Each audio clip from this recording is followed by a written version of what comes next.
بسم اللہ الرحمن الرحیم۔ جو خواتین وضو کے بعد شیشہ دیکھتی ہیں وہ پہلے یہ بیان ضرور سن لیں۔ محترم ناظرین، وضو کے بعد شیشہ دیکھنا چاہیے یا نہیں؟ کیا وضو کرتے وقت شیشہ دیکھ لیا تو کیا اس سے وضو رہے گا یا ٹوٹ جائے گا؟ یہ سب جاننے کے لیے آپ سے درخواست ہے کہ اس ویڈیو کو آخر تک ضرور دیکھیے گا، اور اگر آپ پہلی بار ہماری ویڈیو دیکھ رہے ہیں تو ہمارے چینل کو سبسکرائب کر لیجئے تاکہ اس طرح کی اسلامی و اصلاحی ویڈیوز آپ تک پہنچتی رہیں۔ ناظرین، سب سے پہلے ہم آپ کو وضو اور اس کی فضیلت کے بارے میں بتائیں گے۔ وضو صفائی کے ایک عمل کا نام ہے جو مسلمانوں پر نماز یا قرآن کو چھونے سے پہلے فرض ہے۔ اس میں پانی کی مدد سے منہ ہاتھ دھوئے جاتے ہیں اور مسح کیا جاتا ہے۔ مسلمانوں میں وضو کے مختلف طریقے رائج ہیں مگر کم و بیش ایک جیسے ہیں۔ اس کا بنیادی مقصد جسمانی اور روحانی پاکیزگی ہے۔ قرآن میں ایک آیت وضو کے نام سے موجود ہے جس میں وضو کے طریقے پر روشنی ڈالی گئی ہے۔ مندرجہ ذیل احادیث میں وضو کی بہت زیادہ فضیلت بیان ہوئی ہے۔ حضرت ابو ہریرہ رضی اللہ تعالیٰ عنہ سے مروی ہے کہ حضور صلی اللہ علیہ وآلہ وسلم نے فرمایا، جب کوئی مومن وضو کرتا ہے تو جس وقت چہرہ دھوتا ہے تو جیسے ہی چہرے سے پانی گرتا ہے یا پانی کا آخری قطرہ گرتا ہے تو اس کے وہ گناہ جھڑ جاتے ہیں جو اس نے اپنی آنکھوں سے کیے تھے۔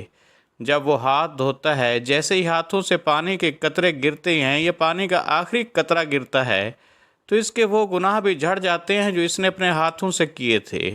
اور جب وہ اپنے پاؤں کو دھوتا ہے تو جیسے ہی اس کے پاؤں سے پانی گرتا ہے یا پانی کا آخری قطرہ گرتا ہے تو اس کے وہ تمام گناہ جھڑ جاتے ہیں جو اس نے اپنے پاؤں سے کیے تھے، یہاں تک کہ وہ گناہوں سے پاک ہو جاتا ہے۔ ایک اور جگہ روایت ہے، حضرت ابو ہریرہ رضی اللہ تعالیٰ عنہ سے مروی ہے کہ حضور نبی اکرم صلی اللہ علیہ وآلہ وسلم نے فرمایا، قیامت کے دن تم اس حال میں اٹھو گے کہ تمہارا چہرہ اور ہاتھ پاؤں وضو کرنے کی وجہ سے سفید اور چمک رہے ہوں گے، لہٰذا جو شخص تم میں سے طاقت رکھتا ہو وہ اپنے ہاتھوں، پاؤں اور چہرے کی سفیدی اور چمک کو زیادہ کرے۔ حضرت ابو بکر رضی اللہ تعالیٰ عنہ سے مروی ہے کہ حضور نبی اکرم صلی اللہ علیہ وآلہ وسلم نے فرمایا، میرا حوض مقام عدن سے لے کر ایلا تک کے فاصلے سے زیادہ بڑا ہے، اس کا پانی برف سے زیادہ سفید، شہد ملے دودھ سے زیادہ میٹھا اور اس کے برتنوں کی تعداد ستاروں سے بھی زیادہ ہے۔ میں دوسرے لوگوں کو اس وجہ سے اس طرح روکوں گا جیسے کوئی شخص اپنے حوض سے پرائے اونٹوں کو روکتا ہے۔ صحابہ کرام نے عرض کیا، یا رسول اللہ صلی اللہ علیہ وآلہ وسلم، کیا آپ ہمیں اس دن پہچان لیں گے؟ فرمایا، ہاں، تم میں ایک ایسی علامت ہے جو دوسری کسی امت میں نہیں ہوگی۔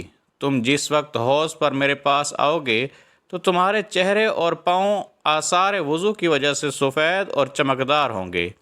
حضرت عبداللہ بن مسعود رضی اللہ تعالیٰ عنہ سے روایت ہے کہ رسول اللہ صلی اللہ علیہ وآلہ وسلم آئینہ دیکھنے کے وقت یہ دعا کرتے تھے، اے اللہ، آپ نے مجھے بہت اچھا بنایا ہے، آپ میرے اخلاق بھی اچھا کر دیجئے۔ انسان فطری طور سے حسن و جمال کو پسند کرتا ہے۔ حسن و جمال کی دو قسمیں ہیں، ایک ظاہری حسن و جمال یعنی اپنا سراپا، دوسرے باطنی حسن و جمال جیسے اخلاق کہتے ہیں۔ پہلے حسن دکھائی دیتا ہے اور بعد میں حسن دکھائی تو نہیں دیتا، لیکن اس کے انوار و برکات اور ثمرات انسانی زندگی میں ضرور دکھائی دیتے ہیں۔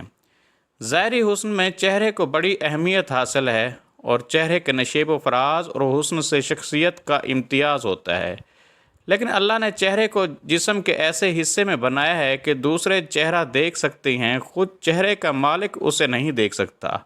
اس لیے خود اپنا چہرہ دیکھنے، اسے سنوارنے، بالوں میں کنگھا کرنے کے لیے انسان کو آئینہ دیکھنے کی ضرورت پڑتی ہے۔ چنانچہ مرد ہو یا عورت، بچے ہوں یا جوان یا پھر بوڑھے، ہر کوئی اپنی شخصیت، اپنا چہرہ دیکھنے کے لیے آئینے کا محتاج ہوتا ہے۔ ایسے موقع پر سرکار دو عالم صلی اللہ علیہ وآلہ وسلم نے ایک چھوٹی سی دعا کی تلقین فرمائی۔ دعا ہے تو بہت مختصر، لیکن اس میں معافی کی پوری کائنات پوشیدہ ہے۔ اس دعا کا تجزیہ کیا جائے تو اس میں دو مضمون ہیں، ایک اقرار و شکر سے متعلق ہے جبکہ دوسرا درخواست سے تعلق رکھتا ہے۔ اب ہم اپنے سوال کی طرف آتے ہیں۔ وضو کے بعد شیشہ دیکھنا یا اگر وضو کرنے کی جگہ شیشہ لگا ہو تو اس پر نظر پڑنے یا اس میں چہرہ دیکھنے میں کوئی حرج نہیں، اس سے وضو بھی نہیں ٹوٹتا۔ البتہ بعض لوگ اپنے غسل خانوں میں انسانی قد کے برابر آئینے لگاتے ہیں اور بڑھنا ہو تو دوران وضو یا غسل جسم کے اعضاء پر نگاہ پڑتی ہے۔ ایسے آئینے دیکھنے سے گریز کرنا چاہیے۔ اس کے علاوہ وضو کرنے کے بعد برہنہ ہونے سے وضو نہیں ٹوٹتا۔ اگر نامحرم کی طرف بھول کر یا جان بوجھ کر دیکھ لیا تو اس سے بھی وضو نہیں ٹوٹے گا، البتہ نامحرم کو دیکھنا جائز نہیں ہے۔ وضو کی حالت میں برہنہ تصاویر دیکھنے سے وضو نہیں ٹوٹتا، البتہ برہنہ تصویر دیکھنا ناجائز و حرام ہے۔ محترم ناظرین، اس کے علاوہ شرمگاہ کو ہاتھ لگانے سے کیا وضو ٹوٹ جاتا ہے؟ شرمگاہ کو ہاتھ لگانے سے وضو ٹوٹنے اور نہ ٹوٹنے دونوں کی حدیث ہیں اور دونوں ہی صحیح ہیں، جیسا کہ حضرت عبداللہ بن ابی بکر رضی اللہ تعالیٰ عنہ فرماتے ہیں کہ انہوں نے حضرت عروہ رضی اللہ تعالیٰ عنہ کو کہتے سنا، میں مروان بن حکم کے پاس گیا اور ان چیزوں کا تذکرہ کیا جن سے وضو ٹوٹ جاتا ہے۔ مروان نے کہا، عضو تناسل کو چھونے کا کیا حکم ہے؟ اس پر عروہ نے کہا، مجھے یہ معلوم نہیں۔ مروان کہنے لگا، مجھے بصرہ بنت صفوان رضی اللہ تعالیٰ عنہ نے خبر دی ہے کہ انہوں نے رسول اللہ صلی اللہ علیہ وآلہ وسلم کو فرماتے ہوئے سنا، جو اپنا عضو تناسل چھوئے وہ وضو کرے۔ جبکہ قیس بن طلق رضی اللہ تعالیٰ عنہ نے اپنے والد سے روایت کیا ہے کہ رسول اللہ صلی اللہ علیہ وآلہ وسلم سے ایک شخص نے 70 کو ہاتھ لگانے پر وضو کرنے کے متعلق پوچھا تو آپ صلی اللہ علیہ وآلہ وسلم نے فرمایا، وہ بھی تو تمہارے جسم کا ایک ٹکڑا ہے۔ اسی طرح عطا بن ابی رواح رحمۃ اللہ علیہ سے مروی ہے کہ عبداللہ بن عباس رضی اللہ تعالیٰ عنہ سے شرمگاہ کے نماز کے اندر چھو لینے کے بارے میں پوچھے گئے سوال کا جواب دیتے ہوئے فرمایا، میں اپنے 70 کو چھونے اور ناک کو چھونے میں فرق نہیں سمجھتا۔ صحیح ابن حبان میں سیدنا ابو ہریرہ رضی اللہ تعالیٰ عنہ سے مروی ہے کہ رسول اللہ صلی اللہ علیہ وآلہ وسلم نے فرمایا، تم میں کسی کا ہاتھ اس کی شرمگاہ کو لگے اور ہاتھ اور شرمگاہ کے درمیان میں کوئی ستر و حجاب نہ ہو، یعنی ہاتھ براہ راست شرمگاہ کو مس کرے، تو اسے چاہیے کہ وضو کرے۔ تو ناظرین، وضو کب اور کن چیزوں سے ٹوٹتا ہے یہ بھی بتاتے چلتے ہیں آپ کو۔ جن چیزوں سے وضو ٹوٹ جاتا ہے وہ 2 قسم کی ہیں۔ نمبر 1، جب انسان کے جسم سے کچھ نکلے جیسے پیشاب، پخانہ، ریح وغیرہ۔ نمبر 2، جو انسان پر طاری ہوں جیسے بے ہوشی، نیند وغیرہ۔ پہلی قسم یعنی جسم انسانی سے نکلنے والی چیزوں کی بھی 2 قسمیں ہیں۔ نمبر 1، جو پیشاب اور پخانہ کے راستے سے نکلے۔ نمبر 2، وہ جو باقی جسم کے کسی مقام سے نکلے جیسے قے یا خون وغیرہ۔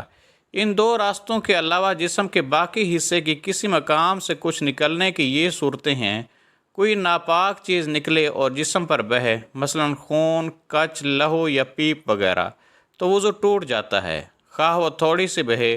اگر آنکھ میں خون نکل کر آنکھ میں ہی بہا اور باہر نہیں نکلا تو وضو نہیں ٹوٹا، کیونکہ آنکھ کے اندر کا حصہ نہ وضو میں دھونا فرض ہے نہ غسل میں، اور اگر باہر نکل کر بہا تو وضو ٹوٹ جائے گا۔ محترم ناظرین، اللہ پاک سے دعا ہے کہ ہم سب کو بھلائی کی راہ اختیار کرنے کی توفیق عطا فرمائے، آمین یا رب العالمین۔ اگر میری آج کی یہ معلوماتی ویڈیو آپ کو پسند آ جائے تو اس ویڈیو کو لائک اور شیئر کر دیجئے اور میرے اسلامی و اصلاحی چینل کو بھی سبسکرائب کر دیجئے۔ جزاک اللہ خیرن کثیرہ۔ اللہ ہم سب کا حامی و ناصر ہو۔